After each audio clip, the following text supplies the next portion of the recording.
राज्याचे उपमुख्यमंत्री आणि अर्थमंत्री अजितदादा पवार आपल्यासोबत आहेत. दादा, खरं तर आज पहाटेपासूनच तुम्ही पाहणी दौरा करताय. कधी भूतो न भविष्यती अशी परिस्थिती यावी अशा पद्धतीची परिस्थिती आहे.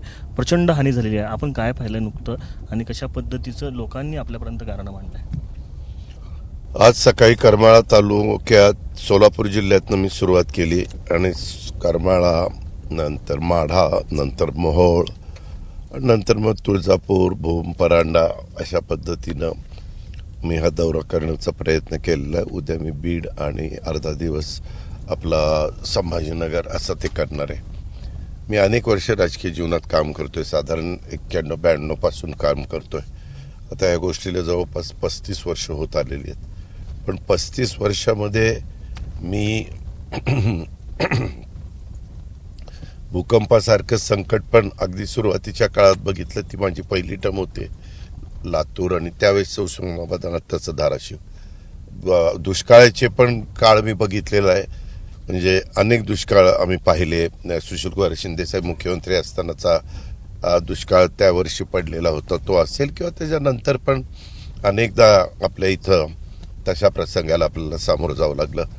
किंवा आपल्या कोकणामध्ये देखील बघा हे येतं वादळी वारं, आणि त्याच्यामध्ये खूप मोठा फटका तिथल्या लोकांना बसतो त्या वादळामुळं. तेही आपण बघितलंय. किंवा अतिवृष्टी पण आपण बघितली. परंतु जिथं अवर्षणप्रवण भाग आहे, जिथं कमी पाऊस सातत्याने वर्षानुवर्ष पडत आलेला आहे, नेमकं अशाच भागात मोठ्या प्रमाणावर पाऊस आत्ता पडतोय. ह्याचा फटका सीना नदी, मांजरा नदी, सिंफणा नदी, गोदावरी नदी आणि ह्या सगळ्या नद्यांना जोडणाऱ्या उपनद्या, ह्या सगळ्या एवढ्या दुथडी प्रचंड त्याच्यातनं पाणी वाहत होतं. म्हणजे फ्री कॅचमेंट एरियामध्ये पण प्रचंड पाऊस होता, आणि धरणाच्या कॅचमेंट एरियामध्ये पाऊस असल्यामुळे धरणातलंही पाणी सोडलं गेलं होतं. काही काही ठिकाणी तर मला सांगितलं की आमच्याकडं 1-1 लाख 1.5 लाख क्युसेस पाणी चाललेलं होतं. म्हणजे असा प्रसंग. इव्हन गोदावरीला पण 1 लाख क्युसेसनी पाणी माजलगावातमधनं सोडलं होतं, 1 लाख आपल्या जायकवाडीमधनं सोडलेलं होतं, आणि त्याला मध्ये ज्या नद्या मिळतात आपल्या जायकवाडी धरणापासून बाबळी बॅरेजपर्यंत, त्या वेगळ्या. अशी सगळीकडे परिस्थिती होती. त्या सीना नदीला तर आपण भीमा सीना जोड कालवा काढला. का काढला? तर ह्या नदीला नेहमी कमी पाणी असतं आणि दोन्ही तीरावरच्या लोकांना त्याच्यातनं त्यांची शेतीवाडी चांगली करण्याची संधी मिळावी. पण प्रचंड नुकसान झालंय. प्रचंड म्हणजे नदीकाठ, ओढे, नाले, चाऱ्या, ह्या जे बाजूला असणाऱ्या जमिनी, याला कारण काय? तर काही बाबतीमध्ये ओढे नाले हे पूर्वीच्या तुलनेमध्ये लहान लहान होत गेले, ते कारण आहे. नद्या देखील त्या पद्धतीनं काही काही ठिकाणी नद्यांनी पात्र बदलले, त्यांचा प्रवास बदलला. अशाही प्रकारे परिस्थिती पाहायला आपल्याला मिळाली. मोठे मोठे ब्रिज असताना तर त्या ब्रिजमध्ये पाणी बसलं नाही. आता आपला Solapur Pune highway, national highway, तिथं तर जवळपास त्या नॅशनल हायवेच्या ब्रिजला पाणी टच झालं होतं. हेवी व्हेकल सगळे बंद केलेले होते. लाईट मोटर व्हेकल थोड्याशा आमच्या पुरत्या सोडलेल्या होत्या. अशा प्रकारची परिस्थिती.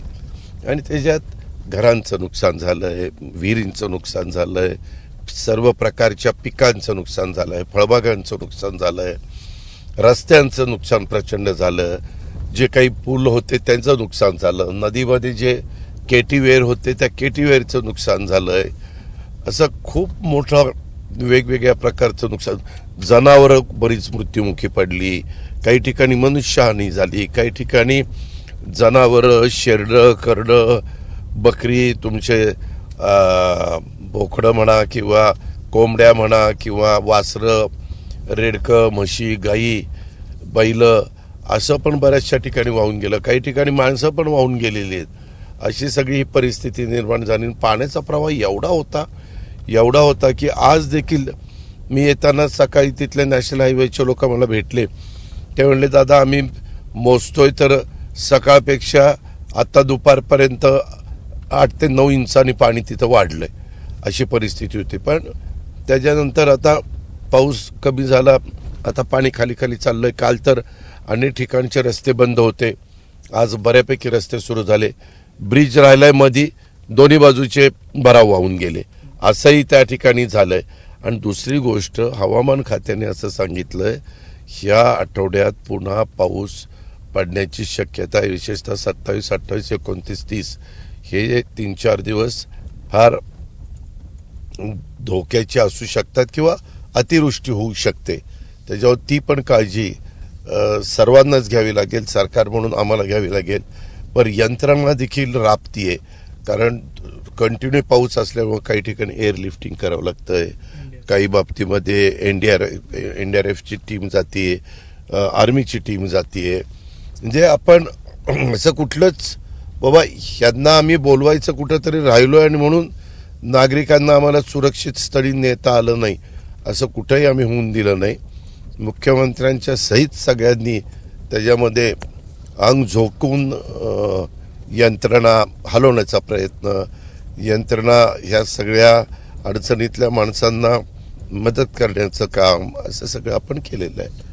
तर धडाडीचे निर्णय तुम्ही घेत असता. आता पक्षाचे राष्ट्रीय अध्यक्ष म्हणून तुम्ही एक निर्णय घेतला, आपले सगळे आमदार असतील, मंत्री असतील, त्यांनी आपले 1 महिन्याचं वेतन पूरग्रस्त भागाला द्यावं.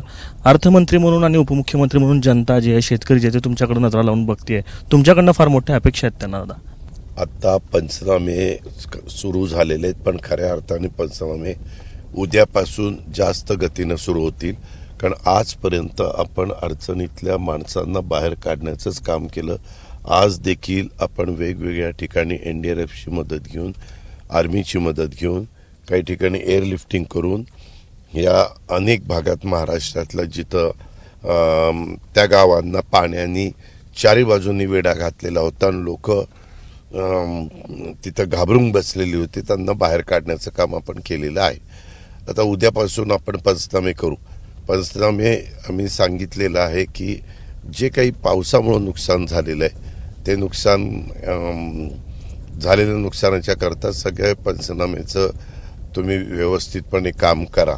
त्याच्यात 65 मिलीमीटर आहे का काय बघू नका. काही ठिकाणी कसं पाऊस कमी पडलाय, परंतु वरनच पाणी इतकं मोठ्या प्रमाणावर आलंय की त्याला शेतकऱ्यांचा त्याच्यामध्ये दोष नाही, अशी परिस्थिती. आज स्वतः मुख्यमंत्र्यांनी, दोन्ही उपमुख्यमंत्र्यांनी, अनेक मंत्र्यांनी राज्याच्या वेगवेगळ्या भागामध्ये हे जे काही संकट आलेले आहे, त्या संकटानं आपल्या जनतेला बाहेर काढण्याच्या करता फील्डवर जाऊन, जे काही बांधावर जाऊन बघावं लागतं, करावं लागतं, ते सगळं काम आज केलेलं आहे.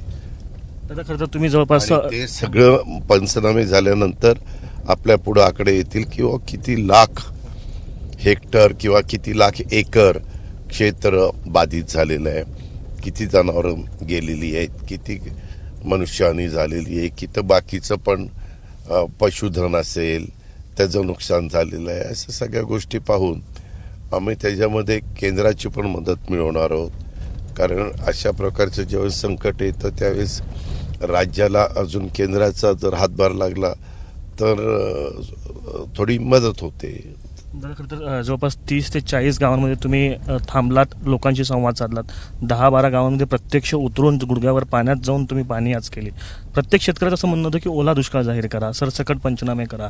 ओला दुष्काळ जाहीर करण्यामध्ये नेमकी अडचण काय येते? मी तुम्हाला एक सांगू का, हे जे काही ह्याच्यामध्ये आज मुख्यमंत्र्यांनी पण एका ठिकाणी बोलत असताना सांगितलं की त्याच्यापेक्षा आपण अधिकचं द्यायचा आपला प्रयत्न आहे. काय आहे, एक लोकांची सायकोलॉजी असते.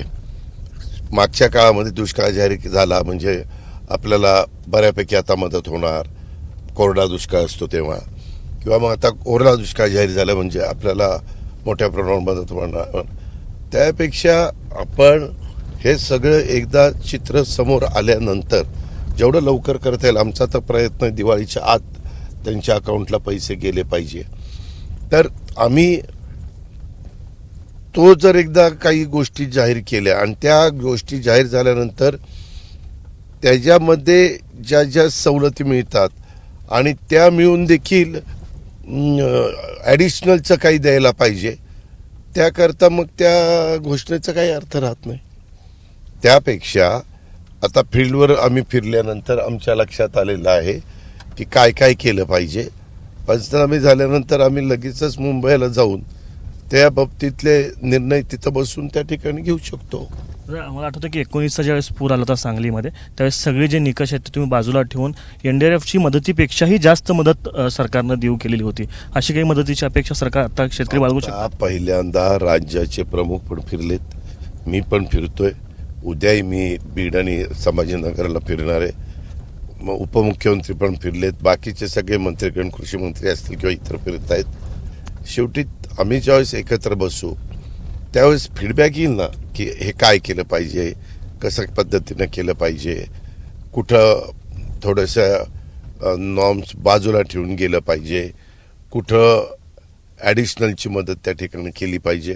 कारण आता एकमेव टार्गेट आहे ते म्हणजे अडचणीतल्या बळीराजाला किंवा ज्यांची शेती नाही, शेतमजुरी करतात, गरीब माणसं आहेत, पण त्यांची घरंदारं पाण्यात गेलीत, पडलीत वगैरे वगैरे, अशांना आपल्याला मदत ही वेगवेगळ्या पद्धतीनं करावीच लागणार आहे. त्यांना त्याच्यातनं पुन्हा त्यांचा संसार आम्हाला उभा करावाच लागणार आहे. आता खरं तर या सगळ्यामध्ये शेतकरी जे आहे तो कुठेतरी हातबल होताना दिसतोय. अनेक ठिकाणी भीती व्यक्त करतायत. तुमच्यासमोर देखील आता एका शेतकऱ्यांचा की आत्महत्येसारखे विचार शेतकऱ्यांच्या डोक्यात येतात. तुम्ही त्यांना आवाहन करताय की असं काही टोकाचा पाऊल उचलू नका, सरकार तुमच्या पाठीशी आहे म्हणून? हो, बरोबर आहे ना. कारण एक उदाहरण मगाशी मला कुणी दिलं की त्याची 1.5-2 एकर शेती होती आणि त्याच्यामध्ये वेगवेगळे कर्ज ते काढलेलं होतं आणि त्याचं सगळं पीक गेलं म्हणून त्यांनी मुलाबाळांना सोडून आत्महत्या केली. आत्महत्या करणं हे त्याचं उत्तर नाही आहे. आम्ही आता सरकार म्हणून त्यांच्या पाठीशी उभं राहतोय त्यावेळेस त्यांनी हा रस्ता पकडू नये ना. त्या संदर्भात आपल्याला अनेक गोष्टी करता येतील. कारण हा लाखाचा पोशिंदा आहे, त्याला आपण बळीराजा म्हणतो, सगळं काही म्हणतो, तर त्याचा दोष काही नाही. हे निसर्गाने त्याच्यावर लादलेलं एक संकट आहे. त्यामुळे त्याच्या पाठीशी भारत सरकार, नंतर महाराष्ट्र शासन, आम्ही सगळ्यांनी उभं राहिलं पाहिजे. ज्यांची परिस्थिती चांगली आहे, जे NGOs आहेत, जे CSR मधनं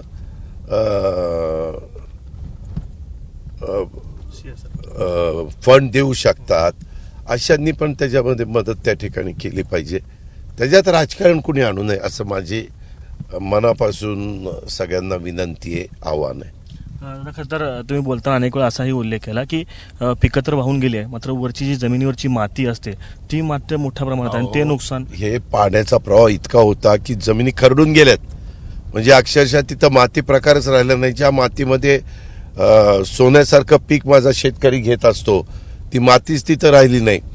त्याच्यामुळं आपल्याला आता तिथं परत त्याला ती जमीन कसण्यायोग्य करायची असेल तर तिथं आपल्याला कृषी विभागाशी चर्चा करून ज्या काही बाबी कराव्या लागतील, तिथली जर समजा तिथं तलाव असेल तर तलावात गाळ असेल तर त्या गाळातला तो गाळ तिथं आणून टाकणं, अशा वेगवेगळ्या गोष्टी तिथं आपल्याला कराव्या लागणार आहेत.